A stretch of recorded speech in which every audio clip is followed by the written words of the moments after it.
वो कहते हैं कि जो देश इतिहास को नहीं संजोता उसको इतिहास भी बिखर जाने देता है। भारत परंपराओं का देश है जहां विरासत की थाती को संभालना धर्म समझा जाता है। प्रदेश की राजधानी लखनऊ में पूरे राष्ट्र के प्रेरणा देने वाला स्थल सजकर तैयार है। आने वाली 25 दिसंबर को पीएम मोदी इसका लोकार्पण करेंगे।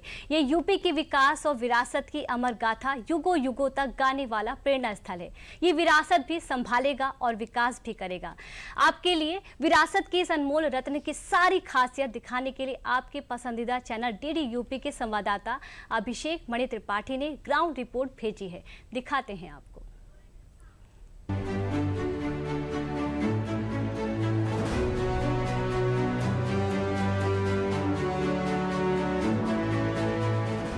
गोमती के तट पर इतिहास करवट ले चुका है। गोमती की लहरों के बीच अब सिर्फ पानी नहीं बह रहा, जो बह रही है वो राष्ट्रवाद की धड़कन है। कमल के आकार में सजा 232 करोड़ की लागत से बना राष्ट्र प्रेरणा स्थल अब पूरी तरह तैयार है। ये सिर्फ एक राष्ट्र प्रेरणा स्थल नहीं है, बल्कि भारत की आत्मा का वो स्वरूप है जिस पर हर भारतीय को गर्व है। इस राष्ट्र प्रेरणा स्थल का आगामी 25 दिसंबर को पूर्व प्रधानमंत्री अटल बिहारी वाजपेयी की जयंती के अवसर पर भव्य लोकार्पण किया जाना है, जिसका लोकार्पण पीएम मोदी करेंगे। लखनऊ की वसंत कुंज योजना में 65 एकड़ में फैला राष्ट्र प्रेरणा स्थल बनकर लगभग तैयार हो गया है। राष्ट्र प्रेरणा स्थल पर कांस्य की 63 फीट ऊंची 3 प्रतिमाओं का निर्माण करवाया गया है।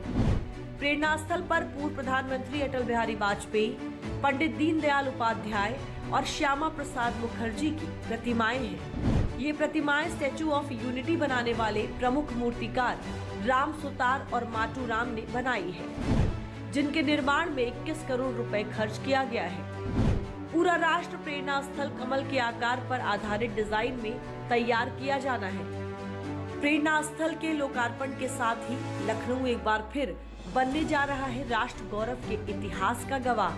जनेश्वर मिश्र पार्क, लोहिया पार्क और अंबेडकर पार्क के बाद राष्ट्र प्रेरणा स्थल शहर का चौथा बड़ा पार्क होगा और इसके साथ ही पुराने शहर को एक बड़ा आयोजन स्थल और मनोरंजन के लिए नया पार्क मिलने वाला है। ये देश में नेताओं की सबसे बड़ी मूर्तियां हैं, जिसकी संरचना, डिजाइन और भव्यता के कारण ये स्थल लखनऊ का नया पहचान बिंदु बनने जा रहा है। अब एक नजर राष्ट्र प्रेरणा स्थल पर भी डालते हैं और ये भी जानते हैं कि इसकी विशेषताएं और खासियत क्या है, जो लखनऊ की शोभा में 4 चांद लगाएगी। ये स्थल ग्रीन कॉरिडोर से जुड़ा है, जिससे आवागमन बेहद आसान है। इसमें तीनों विभूतियों की प्रतिमाएं रात में अलग अलग रंग के वस्त्र पहने दिखेंगी। इसके लिए प्रोजेक्शन का इस्तेमाल किया जाएगा। इसका निर्माण दिसंबर 2022 में शुरू हुआ था। यहाँ पर राजधानी का सबसे ऊंचा और सबसे बड़ा पक्का मंच है। मंच के पीछे वीवीआईपी और वीआईपी के लिए सेफ हाउस भी बने हैं। प्रतिमाओं के निर्माण पर 21 करोड़ रुपए खर्च किए गए हैं। राष्ट्र प्रेरणा स्थल में 3000 लोगों की क्षमता का एम्फी थिएटर बना है। इसके अलावा इसमें 1 लाख लोगों की क्षमता वाला मैदान भी है। राष्ट्र प्रेरणा स्थल में परिसर के अंदर 3 हेलीपैड बनाए गए हैं और 6300 वर्ग मीटर क्षेत्रफल में म्यूजियम ब्लॉक बना है। प्रेरणा स्थल में निर्माण से जुड़े सभी काम लगभग पूरे होने को हैं और म्यूजियम ब्लॉक को सजाने का काम चल रहा है। पीएम मोदी के कार्यक्रम को मद्देनजर रखते हुए लखनऊ विकास प्राधिकरण यानी एलडीए के अधिकारियों ने स्थल का निरीक्षण तेज कर दिया है। परिसर में वीवीआईपी, वीआईपी और आम जनता की एंट्री के लिए अलग अलग गेट बनाए गए हैं। साथ ही ग्रीन कॉरिडोर के जरिए पहुंचने की विशेष व्यवस्था भी की गई है। डीडीयूपी के संवाददाता अभिषेक मणि त्रिपाठी ने प्रेरणा स्थल पर पहुंचकर इसकी खूबसूरत तस्वीरों और इसकी खासियत पर खास रिपोर्ट पेश की। राजधानी लखनऊ के बसंत कुंज इलाके में बन रहे राष्ट्र प्रेरणा स्थल का कार्य लगभग पूरा हो चुका है। आने वाले 25 दिसंबर को अटल बिहारी जयंती के अवसर पर प्रधानमंत्री नरेंद्र मोदी इस कार्यक्रम में शिरकत कर सकते हैं। हम आपको इस स्थल की दिव्यता, भव्यता को दिखाना चाहते हैं। हम अपने सहयोगी कैमरामैन से कहेंगे, वो आपको दिखाएंगे क्यों ये स्थल इतना दिव्य और भव्य है। हम सबसे पहले आपको वो मूर्तियां दिखाना चाहते हैं जो यहाँ पर लगी हैं। पूर्व प्रधानमंत्री अटल बिहारी वाजपेयी जी की मूर्ति आप देख सकते हैं, जो सबसे पहले हमारी दाहिनी तरफ लगी हुई है।